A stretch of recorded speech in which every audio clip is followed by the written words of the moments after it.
You know, sometimes you think you know someone. You think you've built something real with them, something that could last a lifetime. And then life just pulls the rug right out from under you. This is one of those stories. And trust me, by the end of it, you're going to feel every single part of it. So my name doesn't matter. What matters is that 4 years ago, I was 32, married to a woman named Mel, and I genuinely believed I had a good life. Mel and I had been together for 7 years, married for 3. And I'm not just saying this to make the story hit harder. She was incredible. Intelligent, beautiful, kind. The kind of woman you look at and think, yeah, this is the person I want to build a family with. This is the person I want to grow old with. I wanted all of it with her. The house, the kids, the whole picture. But somewhere along the way, I discovered something I can never unsee. Mel has a rotten soul. And before I get into everything, let me just say this. I am forever grateful for 2 things. The prenup my dad pushed me to sign, and the fact that my state keeps inherited assets separate from marital ones. And most of all, I thank whatever higher power is out there that we never had kids. Okay, so let me take you back to where it all started. About 6 months before what I now call the reckoning. My company threw a party. I'm an engineer, power infrastructure. It's not glamorous, but it's important work, and I'm good at it. Mel worked in finance. We went together, dressed up, ready for a decent evening. And that's where I first laid eyes on Kyle. Kyle was 34 at the time. He oversaw a project I was working on. Got there through a combination of charm, office politics, and, oh yeah, his uncle being our company's CFO. Classic. He was also Mel's boyfriend from college. I didn't know that yet, but I noticed something that night. Mel and Kyle spent most of the evening talking. Just the 2 of them, laughing, catching up, whatever you want to call it. And when we got home that night, Mel, who had promised me a fun evening before we left, was suddenly not in the mood. I didn't think too much of it then. Maybe I was just overthinking. Maybe she was tired. Maybe it meant nothing. But looking back now, that was the night everything started dying. Over the next 6 months, our marriage quietly fell apart. And I mean quietly.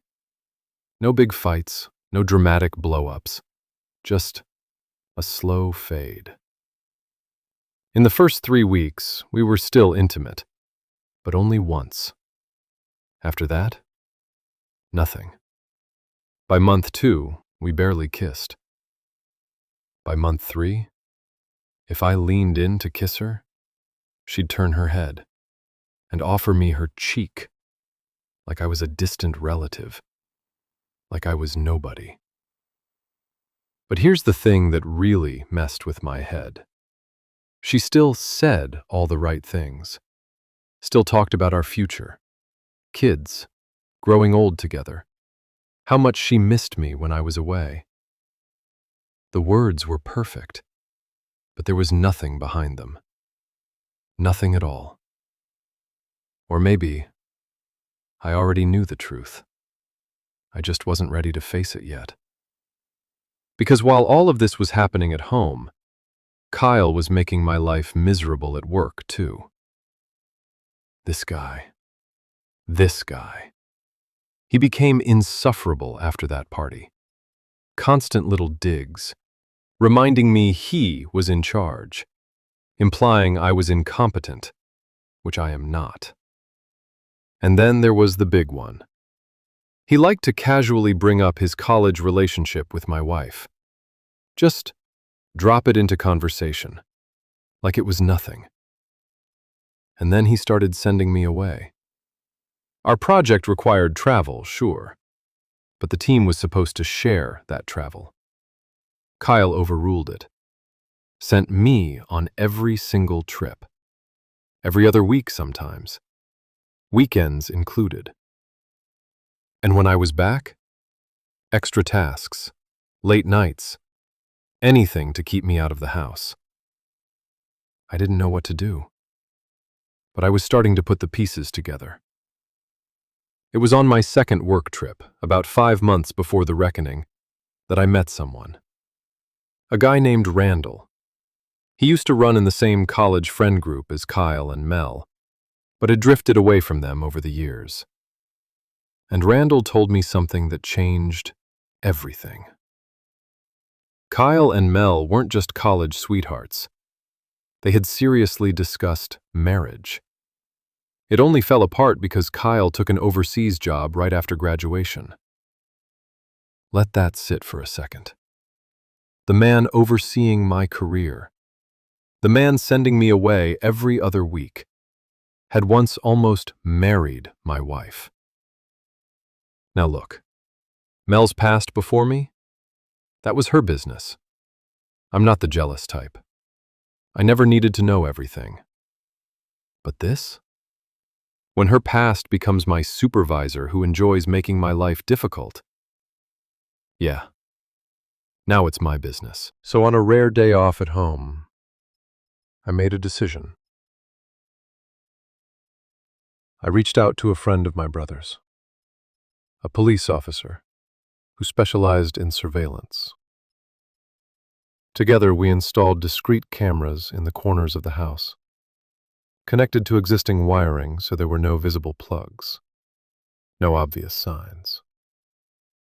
And I set up a special router, completely invisible to any phone or laptop in the house. Unless you had a specific app.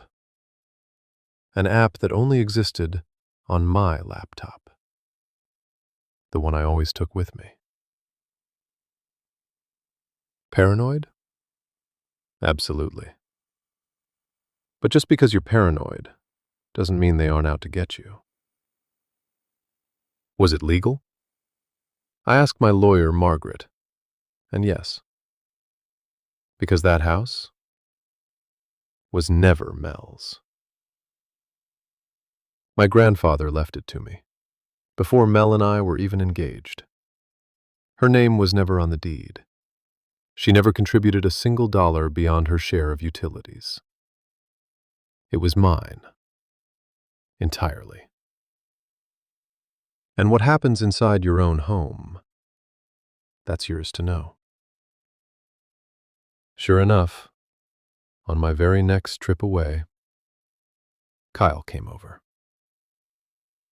And I saw everything. Everything. Things Mel had never done with me. Things she had refused to do with me, even when we were at our closest. I wanted to confront them. I wanted to drive home right then, walk through that door and let the rage just pour out. But I didn't. Because I knew going in hot would only hurt me. It would give them the upper hand. And I had worked too hard, been too patient, to throw it all away in one moment of anger. So I took a breath, and I started to plan. Because the thing about people like Kyle and Mel is that they think they're clever. They think they're untouchable. They had no idea what was coming. And neither did I. Not fully. Not yet. But I was about to find out exactly what I was capable of when someone pushed me far enough. You know that feeling? When you realize the game has completely changed. When you stop being the person things happen to and start being the person who makes things happen. That's exactly where we left off. And trust me, part 2 is where it gets good. So, I had the footage. I had seen everything I needed to see with my own eyes. But footage of an affair? That's only one piece of the puzzle. I needed more. I needed it clean, documented, and bulletproof. So I went to work. Margaret, my lawyer, connected me with a man named Max, former FBI, now a private investigator.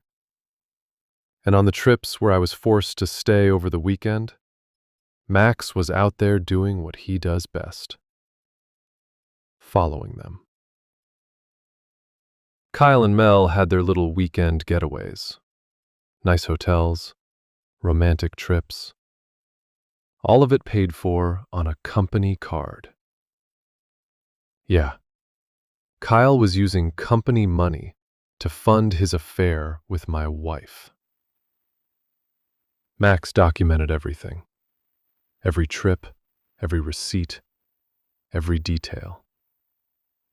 And just like that, the evidence pile started growing. But I wasn't done. I also reached out to my colleagues at work, asked them to start quietly documenting Kyle's behavior while I was away. They didn't need much convincing. He was a nightmare to work for. A complete and total you-know-what. The only difference between them and me, he wasn't sleeping with their spouses. And what they found was so much bigger than any of us expected. Turns out Kyle wasn't just a bad boss having an affair. He was involved in some seriously dirty financial dealings. The kind that could end careers, end lives as people know them. But here's where it gets even darker. Remember his uncle, the CFO? Turns out he knew. Not just knew, he had orchestrated it. A handful of senior executives, all running illicit deals through Kyle as their guy on the ground. This wasn't just a cheating husband problem anymore. This was an Enron situation. I handed everything to Margaret and Max, and Margaret told me straight, this was going to have to go to the feds. She said she could hold off a little longer while we gathered more, but eventually, this was bigger than a divorce case. Maybe I was in over my head. Or maybe I was exactly where I needed to be. Now, I'm not naive. I knew that even without all of this, my days at that company were numbered. Kyle was my supervisor. Kyle was sleeping with my wife. And Kyle had every incentive to make sure I never advanced, never thrived, and eventually disappeared quietly. So while I was out on these trips, I started networking. Quietly, carefully, dropping subtle hints that I was open to new opportunities. My field is a small world, and I already had connections. And then I met Daniel. Daniel worked for a multinational. Big projects, multiple countries. And they had been struggling to find someone with my specific experience. They were willing to pay. Not just well, a lot. 2 months before the reckoning, I interviewed with them. A series of major infrastructure projects across Africa, with a home base near Cape Town. You know that feeling when you realize the game has completely changed. When you stop being the person things happen to and start being the person who makes things happen. That's exactly where we left off. And trust me, part 2 is where it gets good. So, I had the footage. I had seen everything I needed to see with my own eyes. But footage of an affair? That's only one piece of the puzzle. I needed more. I needed it clean, documented, and bulletproof. So I went to work. Margaret, my lawyer, connected me with a man named Max, former FBI, now a private investigator. And on the trips where I was forced to stay over the weekend, Max was out there doing what he does best, following them. Kyle and Mel had their little weekend getaways, nice hotels, romantic trips, all of it paid for on a company card. Yeah, Kyle was using company money to fund his affair with my wife. Max documented everything. Every trip, every receipt, every detail. And just like that, the evidence pile started growing. But I wasn't done. I also reached out to my colleagues at work, asked them to start quietly documenting Kyle's behavior while I was away. They didn't need much convincing. He was a nightmare to work for. A complete and total you-know-what. The only difference between them and me, he wasn't sleeping with their spouses. And what they found was so much bigger than any of us expected. Turns out Kyle wasn't just a bad boss having an affair. He was involved in some seriously dirty financial dealings. The kind that could end careers, end lives as people know them. But here's where it gets even darker. Remember his uncle, the CFO? Turns out he knew. Not just knew, he had orchestrated it. A handful of senior executives, all running illicit deals through Kyle as their guy on the ground. This wasn't just a cheating husband problem anymore. This was an Enron situation. I handed everything to Margaret and Max, and Margaret told me straight. This was going to have to go to the feds. She said she could hold off a little longer while we gathered more. But eventually, this was bigger than a divorce case. Maybe I was in over my head. Or maybe I was exactly where I needed to be. Now, I'm not naive. I knew that even without all of this, my days at that company were numbered. Kyle was my supervisor. Kyle was sleeping with my wife. And Kyle had every incentive to make sure I never advanced, never thrived, and eventually disappeared quietly. So while I was out on these trips, I started networking. Quietly, carefully, dropping subtle hints that I was open to new opportunities. My field is a small world, and I already had connections. And then I met Daniel. Daniel worked for a multinational. Big projects, multiple countries. And they had been struggling to find someone with my specific experience. They were willing to pay. Not just well, a lot. 2 months before the reckoning, I interviewed with them. a series of major infrastructure projects across Africa, with a home base near Cape Town. A month later, I had an offer. I accepted it. They even agreed to a delayed start date so I could handle everything I needed to handle first. And just when I thought it couldn't get any better, Daniel handed me one final gift. Communications.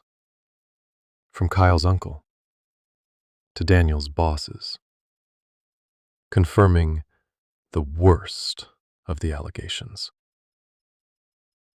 Daniel's company had no interest in touching that mess. They were already planning to go to the feds themselves. I sent the copies straight to Margaret, and I quietly gave my colleagues a heads up that I was leaving. One by one, they started looking for the door too. The ship was sinking. We all knew it. We just didn't say it out loud. And then there was Allison. I met her about 2 months into all of this, on one of my many trips. She was 27, also an engineer. Sharp, warm, real. We started running into each other regularly whenever I was in her city, which was often. And eventually, she told me her story. Allison had worked for Kyle at his previous company, fresh out of college. They dated. And when she got pregnant with his daughter, a little girl named Callie, 4 years old at the time, Kyle dropped her. Just like that. Hired expensive lawyers to wriggle out of his responsibilities, paid the bare minimum in child support, signed away his parental rights without a second thought. Allison had considered fighting harder, going after more. But in the end, she made a decision. She didn't want him anywhere near her daughter. And yeah, she hated Kyle with every fiber of her being. Probably more than I did. So there we were. 2 people, burned by the same man, in completely different ways, finding each other in the middle of all of this chaos. I didn't know what to make of it then. Maybe it was just circumstance. Or maybe some things happen for a reason. The pieces were all in place. The evidence, the new job, the allies, the exit plan. All I needed now was the moment. And that moment was coming faster than any of them realized. Part 3. That's where it all falls apart for them. And I promise you, the fallout was glorious. 6 months. 6 long, exhausting, painful months since that party where everything started unraveling. But now, I had everything I needed. Evidence of the affair, evidence of corporate crimes, a new job waiting for me across the ocean, and Allison, who had become one of the most important people in my life. We hadn't crossed any romantic line yet. I wanted to wait until the separation was official. I wanted to do it right. So, on a Friday morning, when Mel left for work like any other day, I made my move. I spent most of that morning and afternoon packing. Every piece of her clothing, every personal item, neatly boxed up and placed outside. A locksmith came and changed the locks. And then, mid-afternoon, a text from Margaret. Mel had been served. No affair evidence in that package. Not yet. That would come later. This was just the opening move on the board. Sure enough, Mel came home. And for the first time in months, she showed real emotion towards me. Panic, desperation. I was sitting on the porch, whiskey in hand, her boxes stacked in front of me. She demanded answers. How could I do this? We need to talk. We can work through this. Sure, babe, I thought. But I didn't say that. I just pointed to the boxes and said, "We'll talk through lawyers." She grabbed the boxes, shoved them into her car, and drove away. And that was the most peaceful weekend I'd had in half a year. I grilled a fixed steak, poured myself some good scotch, called my family. My parents knew things had been bad, but I kept the details simple. My brother and sister? They already knew what Mel had done. They were glad I finally pulled the trigger. I called Allison, too. She was happy for me. But she warned me. Kyle might try something. I was counting on it. Monday morning, I walked into the office. A couple of hours in, I was summoned to a small conference room. And there he was, Kyle, sitting there with an HR executive, smug as ever, like he had already won. It started with concerns about my performance. They slid a document across the table. Sign here to acknowledge your poor performance. Accept a demotion. Accept a pay cut. I skimmed it. Then I tore it in half. Kyle and the HR rep just stared at me. I reached into my bag, pulled out a tablet and a Bluetooth speaker, and I played a file. My living room, Kyle and Mel, clearly visible. And during their session, Kyle's own voice, admitting that he had been piling extra work on me and sending me out of town so they could have alone time together.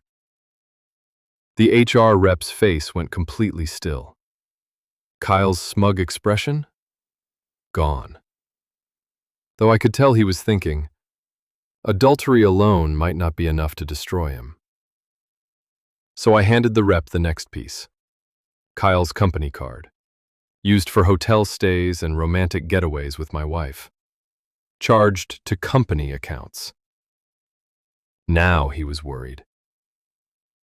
I picked up my things, told the rep I'd be taking my accumulated travel PTO for the next couple of weeks, and that my lawyer would be in touch.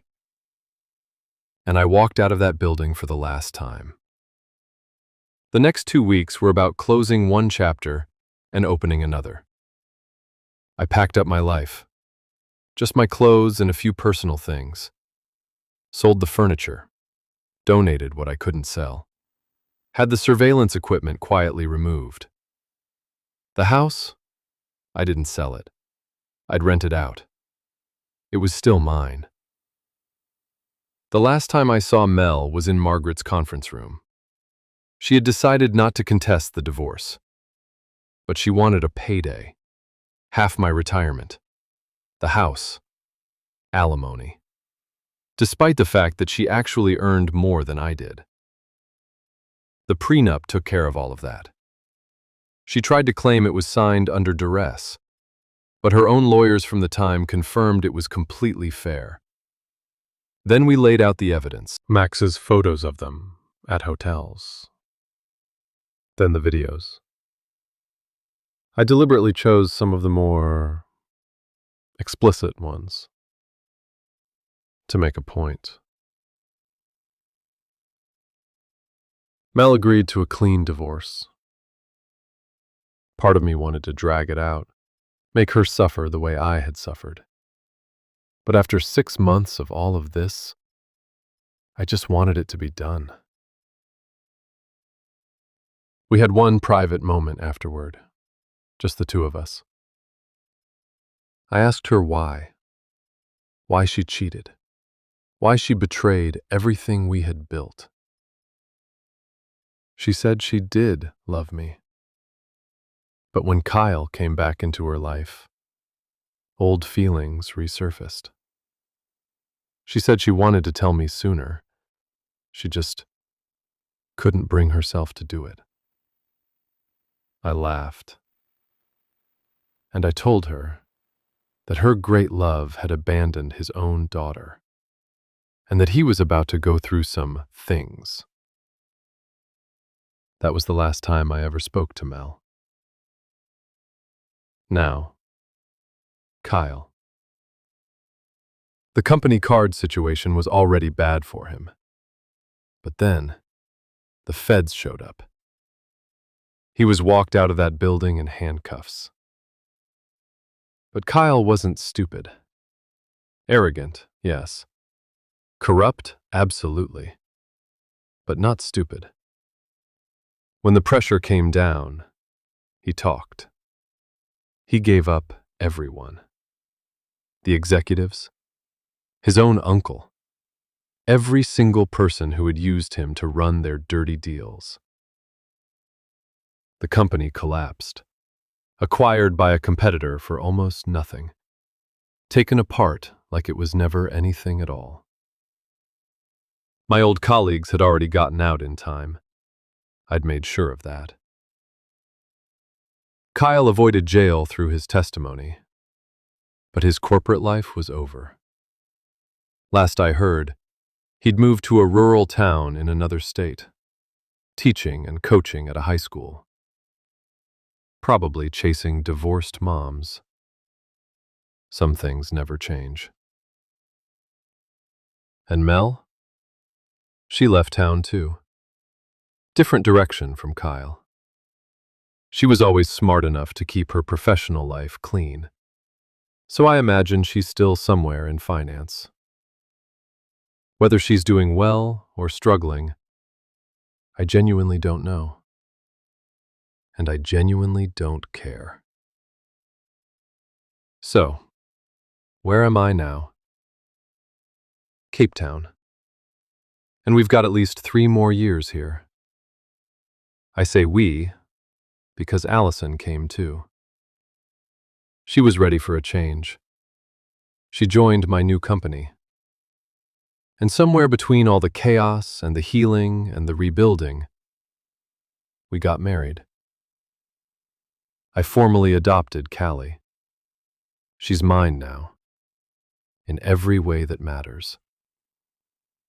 And a few months ago, Allison and I welcomed twins, Carlton and Caitlin. The projects are going well. We've built real savings. Enough for the kids' college one day. Enough for a good home when we eventually come back to the States. Life is genuinely good. In a way I didn't think it would be again. You know, 6 months of being lied to, manipulated, and sent away like I didn't matter. And it led me here. To this life. To these people.